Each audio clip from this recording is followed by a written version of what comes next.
The growing coronavirus outbreak is causing chaos in global financial markets. It's freezing supply chains. It's causing companies all over the world to create work-from-home plans and ban business travel.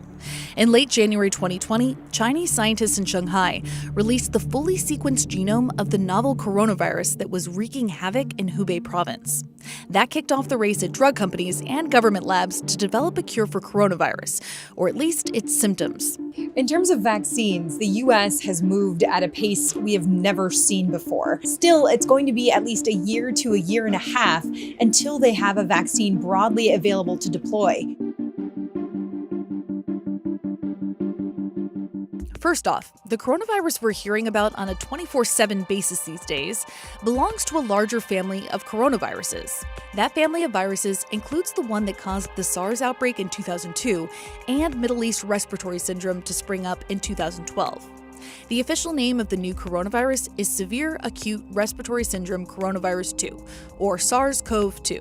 The one discovered in December 2019 in Wuhan, China, causes a disease that scientists decided to call COVID-19.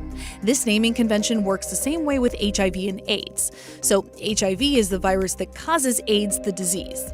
Symptoms of COVID-19 include fever, fatigue, and coughing. Some people become infected but don't develop any symptoms. Most people, around 80%, recover without any special treatment. About 1 in 6 people with the disease end up developing a serious illness. Older people and those with underlying medical conditions are most likely to come down with serious issues. The disease travels through small droplets that spread when people cough or sneeze. Those droplets land on objects, people touch those objects, and then touch their eyes, nose, or mouth. That's how people catch the new coronavirus. And there's no vaccine to prevent them from getting it. There's no vaccine for any of the coronaviruses, for that matter. Here's why.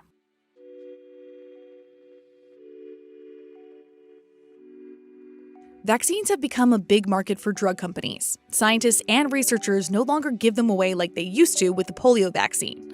Vaccines have become a $35 billion market. There's strong and steady demand for vaccines against established diseases like polio, measles, and hepatitis. Creating vaccines for emergency pandemics becomes tricky. Unfortunately, developing vaccines and medicines for these kinds of emergency outbreak situations is not good business. We've seen that over history. In Ebola, companies haven't necessarily been rewarded for developing vaccines and treatments there, at least not by Wall Street. In Zika, we haven't seen anything. In SARS, which happened back at the beginning of the turn of the century, we still don't have anything. This is not a business model that appeals to investors in the drug industry because these are not large chronic disease drugs that bring in a lot of money. They're used hopefully for a short period of time to address a problem that then we hope to be able to move past. So it's not a big moneymaker for the industry. And they're very hard to predict. Flu vaccines, for example, are grown in chicken eggs. Yes, your flu shot comes from chicken eggs, a lot of them. That's been the process for the last 70 years or so. This process takes a long time, and it's not as reliable as newer methods like incubating vaccines in cells as opposed to eggs. More than 100 national influenza centers in more than 100 countries monitor the flu throughout the year and make recommendations on how to create that season's flu vaccines. Government agencies like the Biomedical Advanced Research and Development Authority, called BARDA for short, are pushing to modernize the way the U.S. produces emergency vaccines like the flu shot. BARDA's giving grants worth hundreds of millions of dollars to companies like Sanofi, which uses recombinant DNA, not chicken eggs, to produce flu vaccines. One of its main jobs is to help create a market for drug companies to develop emergency vaccines through the use of its grants. In late January 2020, HSS Secretary Alex Azar declared an emergency in response to the coronavirus outbreak. As part of that, BARDA announced it was expanding established partnerships with Sanofi and Johnson & Johnson to help develop vaccines for the coronavirus. There's an international group pouring money into the vaccine race, the Coalition for Epidemic Preparedness Innovations. It's backed by the Bill and Melinda Gates Foundation, as well as the governments of Germany, Japan, and Norway. It's a relative newcomer to the global vaccine community. It was created in 2017 to help speed up the process of developing new vaccines. So far, it's invested about $23.7 million in the push to develop a coronavirus vaccine. It plans to invest a total of $100 million in order to get vaccine candidates to early-stage clinical trials. The Oslo-based Global Coalition says it needs about $2 billion more in additional funding to fully develop viable vaccines against the coronavirus.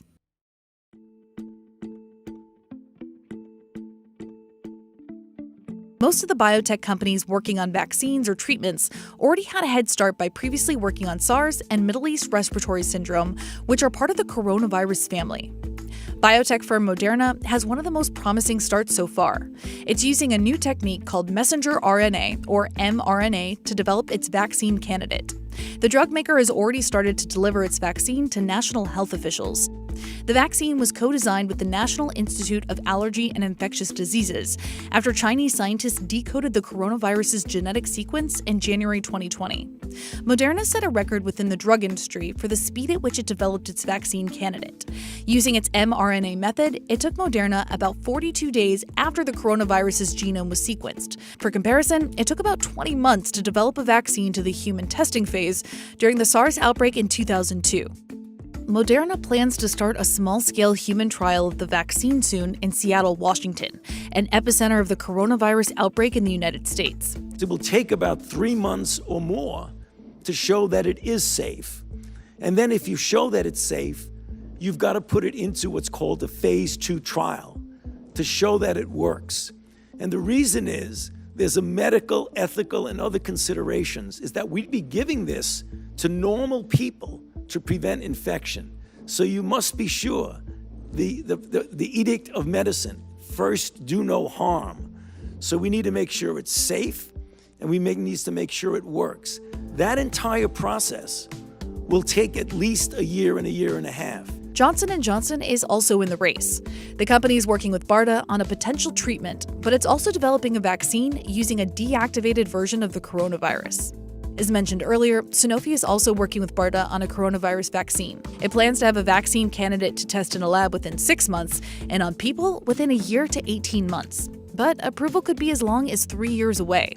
Inovio Pharmaceuticals partnered with a Chinese company called Beijing Advanced Biotechnology to speed up the development of its DNA vaccine. It received an initial grant of $9 million from the Coalition for Epidemic Preparedness Innovations. Inovio is using the same method for the coronavirus vaccine as it did with its DNA vaccine against Middle East Respiratory Syndrome. Currently, there haven't been any DNA vaccines approved for use on humans. Doctors and global health experts have tried to temper vaccine expectations, saying that even though this stage has gone quickly, reviewing test results and getting a vaccine deployed to the public could take many more months or even years. A year to 18 months would still be the fastest we've ever seen a vaccine get developed. And the way that breaks down right now for the lead program is that it is starting phase 1 clinical trials in people now. It'll take about 3 to 4 months, they say, to determine the safety of the vaccine. Then they're going to move into phase 2, which will involve a lot more people.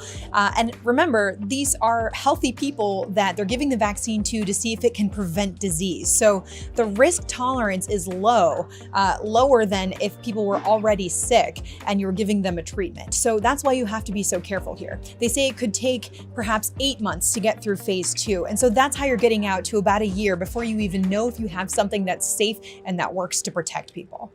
Other drug companies are hurrying to develop various treatments for the coronavirus, and they could come much sooner than vaccines. The most promising, according to the World Health Organization, is Gilead and its drug remdesivir.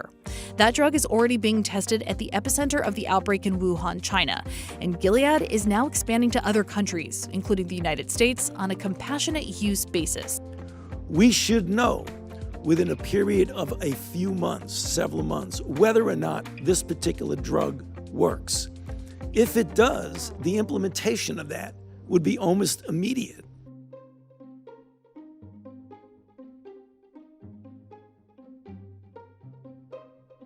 The pressure to develop a coronavirus vaccine grows each day as the number of infected people rises and the death toll climbs even higher.